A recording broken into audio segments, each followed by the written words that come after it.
Hola chicos de segundo grado, bienvenidos a su clase correspondiente a este viernes 22 de mayo.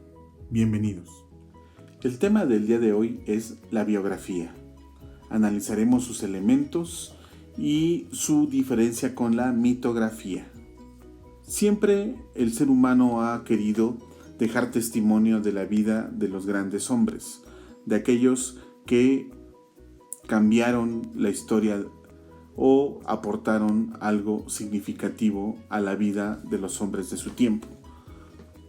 Desde la antigüedad se quería dejar ese testimonio por medio de monumentos como las pirámides de Egipto, los obeliscos, pinturas rupestres y grandes obras. Después, en la Edad Media, hubo una gran afición a escribir las vidas de los santos, por ejemplo, dejar testimonio de sus milagros, de su devoción. Entonces, la biografía es algo que se ha practicado desde mucho tiempo atrás. La biografía es un texto que narra los hechos más importantes de la vida de una persona. Si el biografiado es alguien importante, el objetivo de la biografía es registrar y dar a conocer los hechos que marcaron su vida, como es su personalidad, los motivos que definieron sus experiencias, el contexto en que sucedieron sus acciones y qué relación tuvo con los hombres de su tiempo, con sus contemporáneos, y cuál fue su obra y su legado para la humanidad. Tenemos, por ejemplo, en esta imagen a Marie Curie, que fue la primera mujer en ganar el Premio Nobel de Química.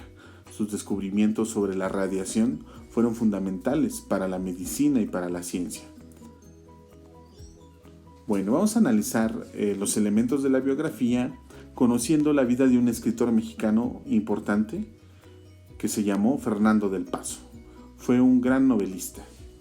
Muy bien, entonces, ¿cuáles son los elementos que debe tener una biografía? Debe tener los datos de la vida del personaje, fecha, lugar de nacimiento y de muerte. ¿Cuál fue su preparación? ¿Dónde estudió? ¿Quiénes fueron sus padres, sus ancestros? Hechos históricos, sociales o culturales en que participó. También vamos a ver que en la escritura de las biografías se utilizan verbos en tercera persona del singular, ¿sí? Desde él fue, él hizo, él nació, él inventó, él escribió, etc. También utilizamos nexos temporales. Son aquellos que enlazan de manera que ubican en el tiempo. Fernando del Paso nació en la Ciudad de México el 1 de abril de 1935 y falleció en Guadalajara, Jalisco, el 14 de noviembre de 2018. Estos son los datos de la vida del personaje, de lugar y fecha. Lo ubican en un límite de tiempo, desde que nace hasta que muere. Aunque sabemos que todos los grandes creadores no mueren mientras su palabra siga viva, es decir, mientras lo sigamos leyendo, ellos también de alguna manera permanecen con nosotros. Sobre sus estudios, su preparación. Bueno, Fernando del Paso estudió primero economía, luego hizo cursos de medicina, pero pues como lo que él quería era escribir, pues no terminó ninguna de estas carreras y cursó algunas materias en la Facultad de Filosofía y Letras. Y en 1969 fue becado por la Fundación Ford para dedicarse a escribir. En 1971 obtuvo la beca Guggenheim y se instaló en Londres, donde trabajó como escritor y locutor para la BBC, mientras escribía su segunda novela, Palinuro de México, que publicó en 1977. En 1985 se mudó a París, donde se desempeñó como consejero cultural en la Embajada de México durante 3 años. Muy bien, podemos ver entonces aquí su recorrido ocupacional. Bueno, sobre sus ancestros, muy importante saber quiénes fueron los padres del biografiado, ¿verdad? Para poder ubicarlo, para poder tener antecedentes de por qué su labor. Los hechos históricos, el contexto social, cultural en que participó. En 1989 obtuvo el cargo de cónsul general de México en París que desempeñó hasta su regreso a México en 1992, donde asumió la dirección de la Biblioteca Iberoamericana Octavio Paz de la Universidad de Guadalajara. 3 años después, en 1995, publicó su última novela, que se llamó Linda 67. Bueno, vamos a ver. Como dijimos, para escribir una biografía utilizamos verbos en tercera persona del singular. Fue, ingresó, obtuvo. Desde 1996 fue miembro del Colegio Nacional y en 2006 ingresó a la Academia Mexicana de la Lengua. Obtuvo también el Premio Phil de Literatura en 2007.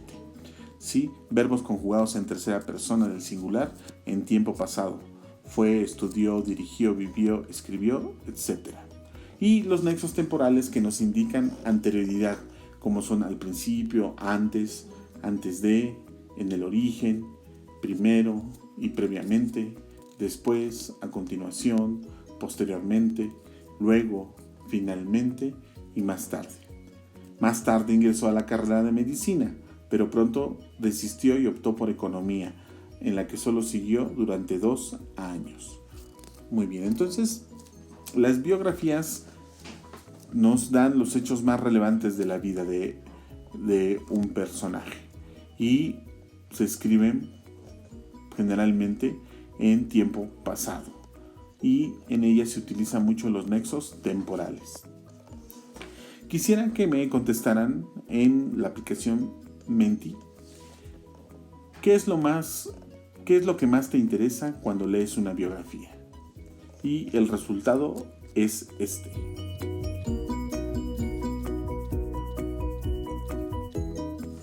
La mitografía es una biografía, pero de seres superiores, de dioses, semidioses, héroes.